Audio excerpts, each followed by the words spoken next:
Buenas tardes, profesor. Buenas tardes, muchachos. Di buenas tardes porque le corté.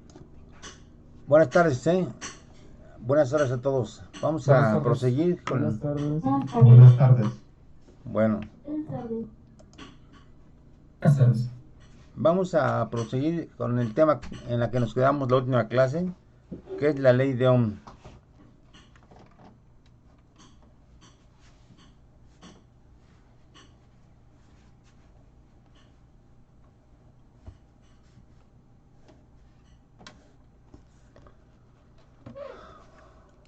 Bueno, entonces en este caso ya estamos en el tema de movimiento de cargas, ¿sí? Esto quiere decir que ya no rige la restricción de que solamente las cargas se pueden distribuir en la superficie de los conductores y que el campo dentro de un conductor es cero. Ahora podemos, si conectamos un alambre a una fuente de voltaje, esta fuente de voltaje crea un campo dentro del conductor, ¿sí? Tenemos aquí un conductor, por ejemplo, cobre, que es lo más usual, ¿sí? Si lo conectamos a una fuente de voltaje,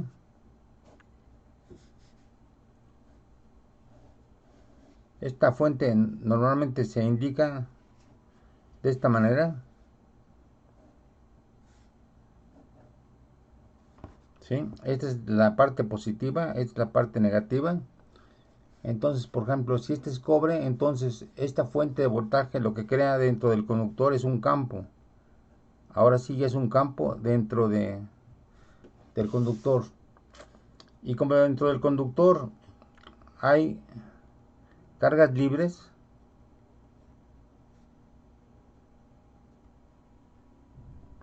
en cantidades de millones y millones y millones de cargas libres, pues entonces, bajo la acción del campo eléctrico, pues cada carga va a tender a tener un movimiento, ¿no? Entonces, tenemos una carga libre, puede ser un electrón, ¿sí? Tenemos un campo, entonces el campo eh, va a tender a mover al electrón, pero recuerde que dijimos que por convención lo que se considera que lo que se mueven son las cargas positivas. Por tanto, si consideramos que este electrón no es una carga negativa, sino que es una carga positiva con una carga más E, entonces el campo pues va a actuar en esta dirección, ¿sí? Podría parecer un poco arbitrario el hecho de que si en realidad lo que se mueve son los electrones y adoptamos la convención de que lo que se mueven son cargas positivas, eso pues es contradictorio. Pero en realidad lo importante de las corrientes son los fenómenos que crea. Es el aporte fundamental de Volta, ¿no? Que no solamente este efecto se reduce a mover a los electrones, y al mover a los electrones, lo que se crea, por ejemplo, entre otras cosas, es un campo magnético alrededor del cable de corriente. Entonces, ese campo magnético es el mismo, tanto si yo considero que lo que se mueven son electrones que tienen carga negativa, como si yo considero que lo que se mueven son cargas positivas más E, ¿sí? En ambos casos, los efectos asociados a la corriente son los mismos. Entonces, pues sí funciona esta convención, ¿no? No nos lleva a contradicciones.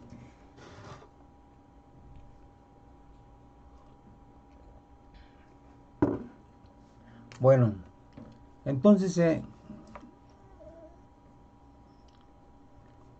si, si el conductor tiene una longitud D, entonces B0 pues va a ser el campo por la distancia, ¿sí? Por lo tanto, podemos medir el campo bajo este arreglo. Despejamos la E, el campo va a ser igual a B entre D, ¿sí? Por lo tanto, claramente lo que vemos así aquí es que el campo eléctrico tiene unidades bajo este arreglo de volts por metro. Estoy ahorita trabajando puramente valores escalares. Bueno, ok. Entonces, ya tenemos un campo, ya tenemos que ese campo está actuando sobre las cargas libres, ¿sí? Pero recuerden que en un video que vimos hace algunas clases, lo que mostramos es que los electrones,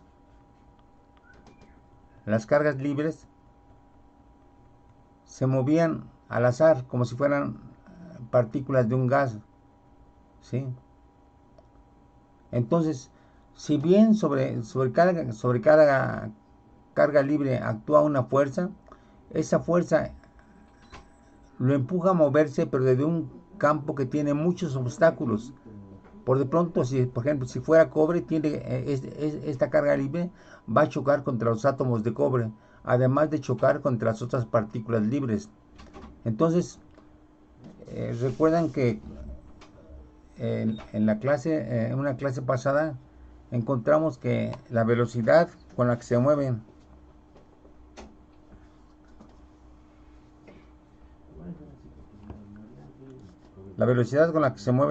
las cargas libres, ¿sí?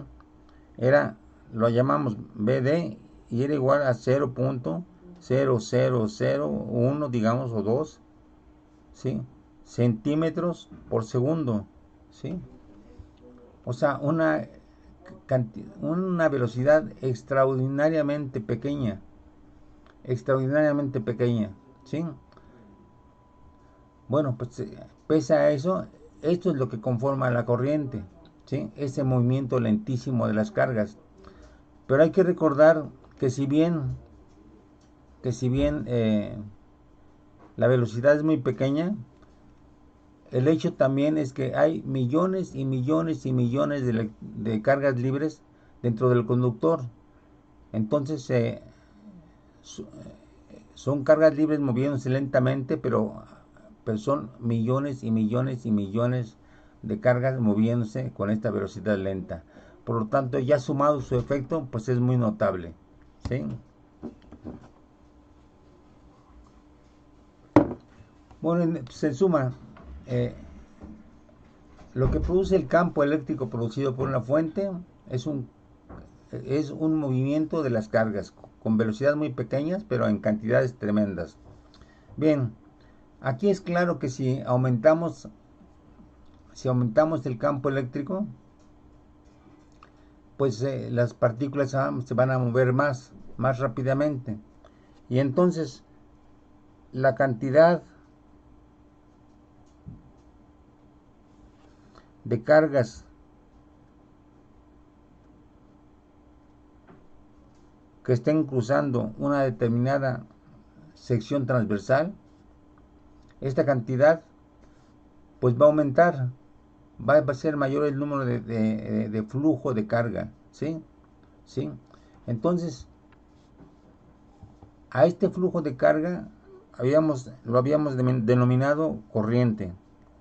Y la corriente en este caso es simplemente si el flujo es constante, el flujo de carga es constante, es simplemente la carga que pasa entre el tiempo, ¿sí?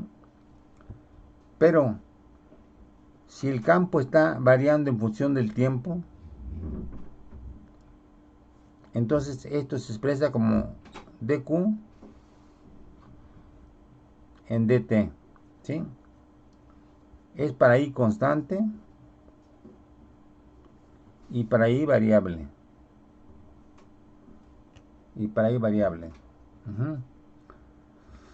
Bueno, entonces a mayor voltaje, mayor campo, y por tanto mayor flujo de cargas, o sea, mayor corriente. Bueno, estos tres conceptos se concretizan, se sintetizan en la ley de Ohm, que nos dice sencillamente que el voltaje es proporcional a la corriente, ¿sí? Entonces, ahí está R, B se mide en volts, ¿sí? R se mide en ohms y la corriente se mide en amperes. Entonces tenemos esta sencilla ley. La ley de Ohm es una de las leyes más sencillas y nos dice simplemente eso, que el voltaje es proporcional a la resistencia y la constante de proporcionalidad es R, que es la resistencia. Entonces, ya tenemos un concepto nuevo que es, bueno, dos conceptos, el de corriente y el de resistencia. R va a ser la resistencia.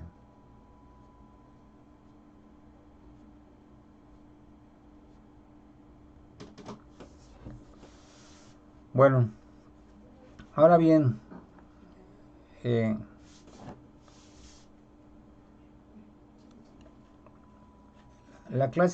una de las clases pasadas lo que vimos es que si la carga se movía en un campo libre, ¿sí?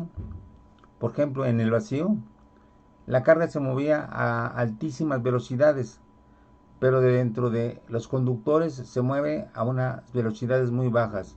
Entonces, si bien estamos entregando energía en la misma cantidad en ambos casos, tanto en el caso del vacío como en el caso de los conductores, lo que vemos es que la energía cinética que le damos a una partícula cargada en el vacío es una energía cinética altísima, ¿sí?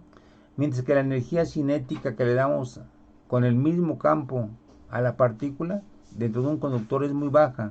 Entonces, esa diferencia de energías cinéticas, ¿en qué se convierte? Bueno, pues justamente esta diferencia de energía es lo que provoca calor, ¿sí? Y por eso cuando ustedes tocan un alambre que está pasando corriente, lo que sienten es calor, ¿sí? El calor es es producido por el choque de millones y millones y millones y millones de partículas con su medio ambiente. Bueno, ok, entonces vamos a plantear el primer circuito sencillo que vamos a analizar en función de esto. Es solamente para ver dos consecuencias de esto, ¿no? Ponemos una fuente, esta va a ser la fuente.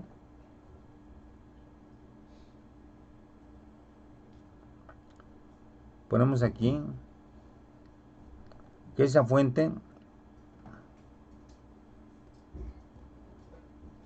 se comunica con una caja negra, es decir, no sabemos qué es lo que hay dentro de esa caja, ¿sí? Esta es la fuente, esta es la parte positiva, ¿sí? En voltaje sería B0, ¿sí?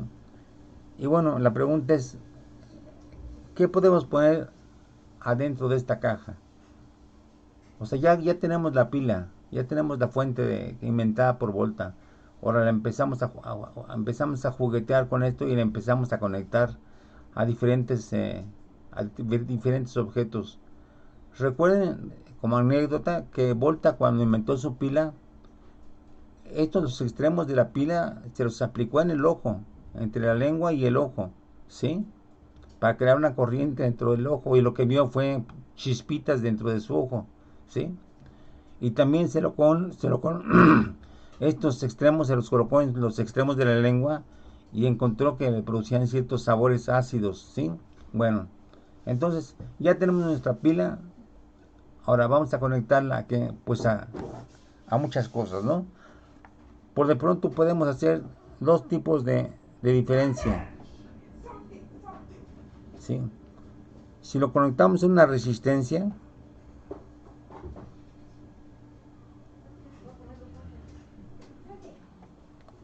R, o lo podemos conectar a otra cosa como puede ser un motor, ¿sí? Pues el hecho que en el mercado hay muchos motorcitos que con ventiladorcitos que funcionan a base de pilas, ¿sí? Entonces, en este caso, ¿qué diferencia habría entre conectar esta fuente de voltaje y de corriente a una resistencia o conectarla a un motor? Bueno, en este caso, ¿qué nos produciría básicamente esta conexión a una resistencia?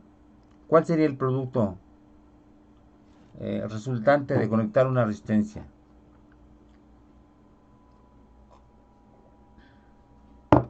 A ver, ustedes díganme, ¿cuál sería el resultado físico de conectarlo a una resistencia? ¿Qué pasaría con él, dentro de la resistencia o alrededor de la resistencia? ¿Qué se Calor. generaría? Calor. Entonces, la función, la función de las resistencias es disipar la energía en forma de calor. ¿Sí? Bueno, ahora, si lo conectamos a un motor, pues esto nos va a dar, el motor va a empezar a girar, ¿sí? Va a generar, pues, energía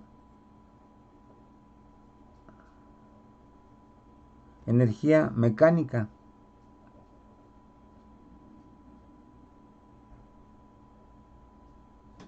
¿sí? Entonces, en principio, podemos decir que tiene esta fuente, produce estos dos efectos. A veces nos conviene producir calor, a veces nos conviene conectar el motor, conectar la fuente a un motor para producir energía mecánica en forma de rotación de las hélices, por ejemplo. Bueno, entonces ahora una pregunta interesante es, ¿qué tanta potencia, o sea, qué tanta energía por unidad de tiempo está dando la fuente si por aquí está pasando corriente? Fíjense una cosa importante, en ambos casos hay corriente. Es importante. Tanto las resistencias pasivas como los motores necesitan corriente. O sea, hay que tomar en cuenta esto, que lo que produce los efectos físicos en un objeto es el paso de corriente, ¿sí? Mientras no pase corriente, no va a pasar nada. En otras palabras, ustedes pueden agarrar dos terminales, bueno, eh, poner dos terminales de alto voltaje, o sea, un punto aquí y un punto aquí conectado a una fuente.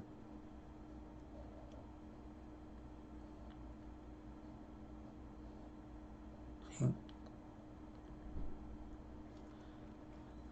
Pero si no hay forma de que fluya corriente, por muy alto que sea el voltaje, ¿sí? No va a pasar nada. ¿Por qué? Porque no fluye corriente, ¿sí? Entonces es algo también que se deben aprender como físicos, que mientras no haya flujo de corriente, pues no ocurre nada. Ya, por el contrario, si ya agarraran con las manos y esto, entonces a través de sus manos pasaría la corriente y entonces sí sienten algo, un efecto horrible, ¿no? ¿Sí? Bueno, entonces son conceptos muy básicos, ¿no? A veces la gente piensa que es el voltaje el que produce los efectos, no, es el voltaje en la medida en que produce corriente. Bien, entonces vamos a ver, analizar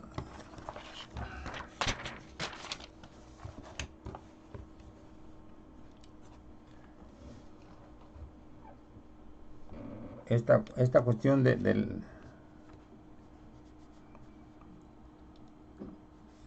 de la potencia.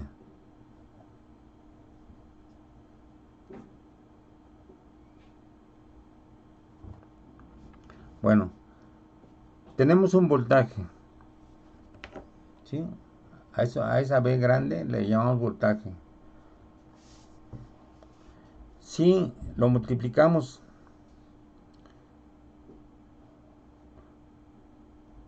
por una diferencial de carga, entonces, ¿qué significa esto? Recuerden, el voltaje, la definición básica de voltaje, ¿cuál es? La básica, la que hay que aprenderse de memoria para siempre. ¿Cuál es la definición de voltaje? A ver, Trabajo por unidad de carga. trabajo por unidad de carga. Y entonces, si lo multiplicamos por carga, ¿qué tenemos? Trabajo. Trabajo.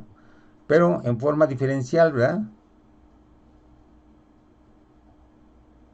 En forma diferencial. Aquí está la DQ, pues es una diferencial de trabajo. Bueno, ahora, la diferencial de trabajo entre diferencial de tiempo, ¿esto qué sería? El trabajo por unidad de tiempo, ¿qué sería? La potencia. La potencia. Ok. Entonces vamos a hacer aquí esto. A la diferencial de trabajo por unidad de tiempo, que es igual a B por DQ entre DT, ¿sí? De acuerdo a la fórmula anterior. Entonces lo que tendríamos que sería, fíjense, es DQ entre DT. ¿Qué habíamos dicho que era DQ en DT? Es potencia otra vez. La corriente, ¿no? ¿Sí? Entonces, esto se convierte en B por I, porque habíamos definido que la I en general es DQ en DT. ¿Sí? Entonces ya tenemos que la potencia en un circuito simplemente es igual al voltaje que le estamos dando al circuito por la corriente. ¿Sí? Por la corriente.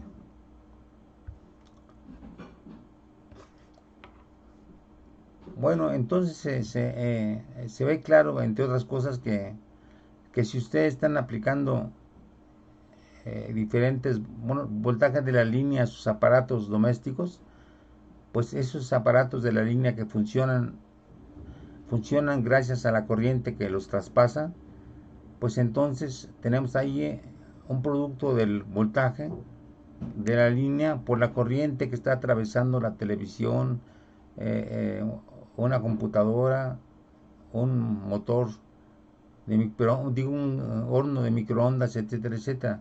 Entonces, pues en su casa tienen una cantidad, eh, pues bueno, mayor o menor de aparatitos que están generando, eh, que están consumiendo potencia, ¿no? Sí, bueno, por eso las casas en general pues tienen un ambiente agradable en cuanto a la temperatura, o más bien tienden a ser un poco calientes, pero por la cantidad de potencia que se está disipando, ¿sí? Ustedes mismos, como un dato adicional, que son seres vivos que consumen energía, ¿sí? Esa energía que la consumen la producen ciertos tipos de corrientes. Entonces, en general, un cuerpo humano está generando 70 watts, ¿sí? A ver, un dato interesante.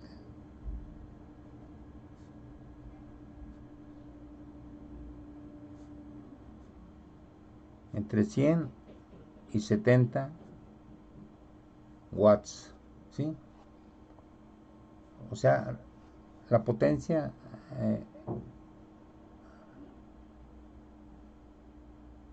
se mide en watts, ¿sí? Bueno, ok. Ahora vamos a ver que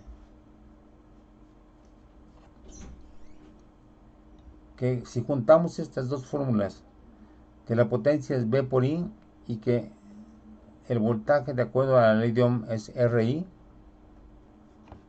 entonces ¿qué tendríamos? Bueno, podemos despejar de aquí a la I y nos daría que la I es voltaje entre resistencia.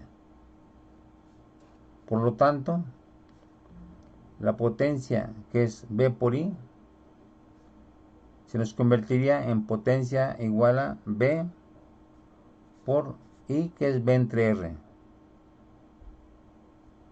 Entonces, otra fórmula para la potencia es que sería igual a V cuadrada entre R. ¿Sí? Entonces ya tenemos esta fórmula.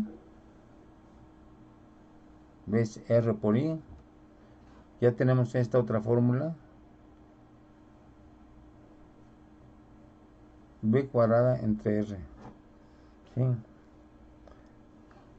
Bueno, ¿de qué otra fórmula alterna podemos tener? A ver, ustedes propónganmela. R por intensidad al cuadrado, ¿no? A ver, vamos a ver. ¿Sí? Si tenemos que potencia es V por I y que V es igual a RI,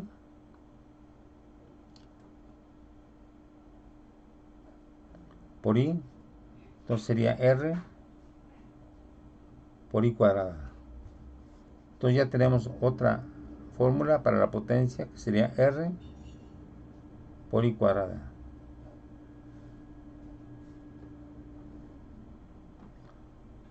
Bueno, ok, entonces pues son las tres fórmulas básicas para la potencia, ¿sí? Y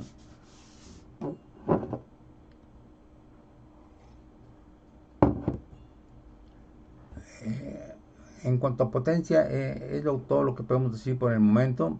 Pero fíjense aquí, aquí estamos aplicando exclusivamente la ley de Ohm. Y si se dan cuenta, en todos estos términos aparece la resistencia. Quiere decir que en esos tres casos, ¿cómo se está disipando la energía que le estamos dando al circuito? Si en los tres casos hay resistencia, ¿en qué se convierte esa potencia? ¿Un calor? Calor, ¿no? En calor, ¿no? Entonces, en todas estas fórmulas lo que estamos produciendo es calor, ¿sí? Bueno, entonces otra pregunta interesante es que viéndolos como físicos, eh, pues sabemos que el calor altera el comportamiento de las cosas. Por ejemplo, es evidente que si tienen un volumen de aire o un volumen de gas encerrado en un recipiente, si lo calientan, aumenta la presión, ¿sí? Y entonces el efecto de darle calor a un recipiente cerrado, pues es aumentar su temperatura, ¿sí? O sea, aumentar la presión con el calor del gas que tienen encerrado. Bueno, esto que es muy evidente en el caso de los gases, pues también ocurre, aunque de otras maneras, en, en otro tipo de situaciones. Por ejemplo, algo muy interesante. Si ustedes tienen dos alambres diferentes, un alambre al que llamaremos A y lo juntamos con un alambre al cual vamos a llamar B, ¿sí? Si estos extremos están a la temperatura T0, o sea, temperatura ambiental,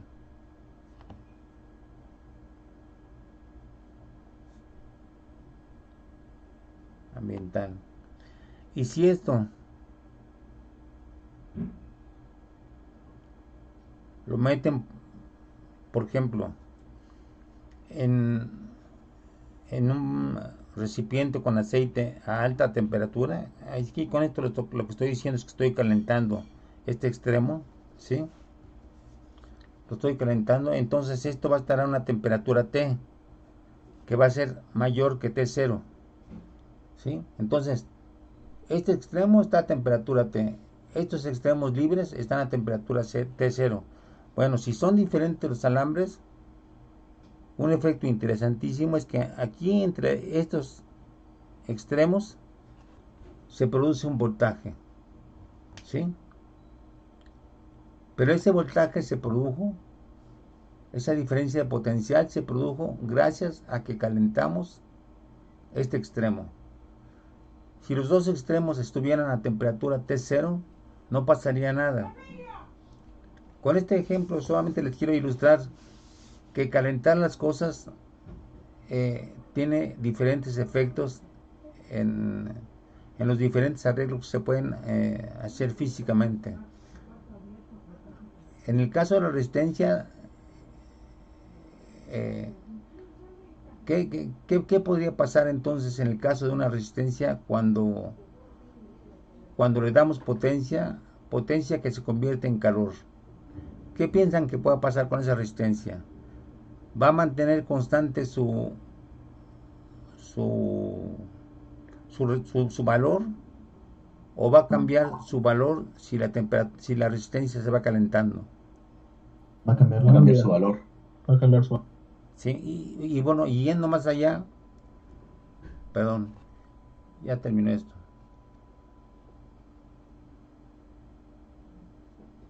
Ok. ¿Sí me están oyendo? Sí, profe. Ok. Bueno, entonces, yéndonos más adelante a nivel microscópico, ¿qué es lo que produce el paso de corriente y el consumo de potencia en una resistencia de metal, por ejemplo? Si la resistencia es de digo, si el cable es de cobre, por ejemplo, pues tendríamos muchas cargas libres, ¿sí? Que muchas gentes hacen la analogía con un gas, y entonces con el paso de la corriente, es decir, el movimiento de las cargas, se eleva la temperatura, y entonces, ¿cuál es el efecto físico de esto? ¿Qué pasa con estas partículas que tienen velocidades tan pequeñas? ¿Aceleran y chocan entre sí? Aumentan su velocidad, ¿no? ¿Sí? Y entonces, al aumentar su velocidad, aumentan el movimiento caótico, y es más difícil para las partículas atravesar ese conjunto de partículas que están moviendo caóticamente a grandes velocidades. Entonces, lo que uno puede esperar es que a mayor temperatura, mayor resistencia, Caos. mayor caos y mayor resistencia al paso de corriente. Ajá. Bueno, entonces, ¿cómo medimos eso? ¿Cómo medimos los efectos de la temperatura en las resistencias? Bueno, por de pronto vamos a empezar a tratar otro concepto,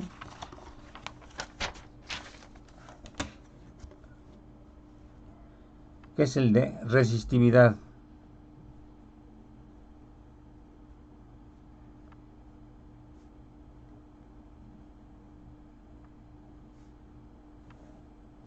Resistividad, ¿sí? Bueno, la resistividad se define de esta forma. Resistencia es igual a una constante, que es la resistividad, ¿sí?, por la longitud entre el área. ¿Qué significa físicamente esta expresión? Si la resistividad, o sea, esta constante, que es constante a cierta temperatura fija, multiplica a L por A, entonces a mayor longitud, ¿qué va a pasar con la resistencia? Mayor resistencia. Mayor resistencia. Y en cuanto a la sección transversal, estamos hablando de un cable que tiene una cierta longitud y una cierta área. Entonces, a mayor área, ¿qué pasaría? Menor resistencia. Menor resistencia. Menor resistencia, ¿sí? Bueno, ok. Entonces, aquí tenemos este nuevo concepto, el de resistividad. Ese es propio de cada, el valor de R, vamos a ponerlo.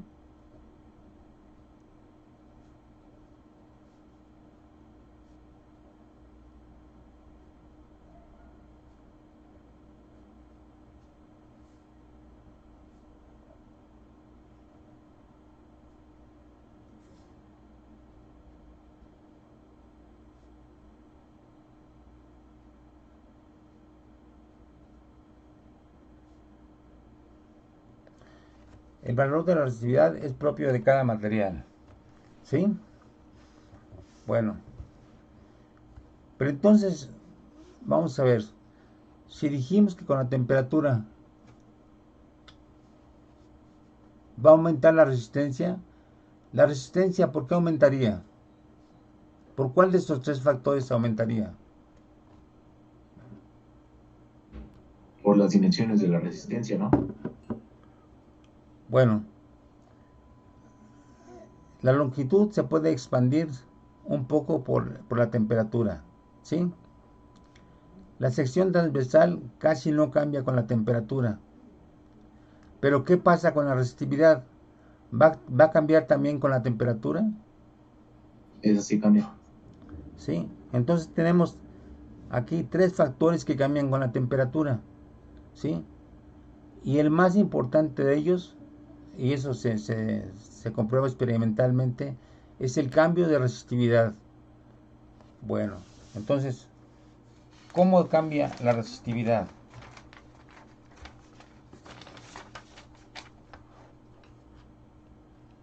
Bueno,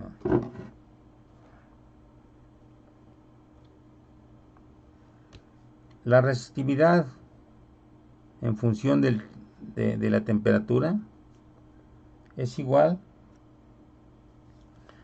a la resistividad a temperatura ambiente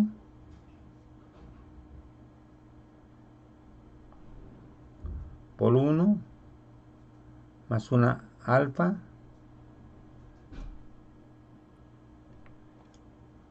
por el cambio de temperatura. Hoy te explicamos qué significa todo esto.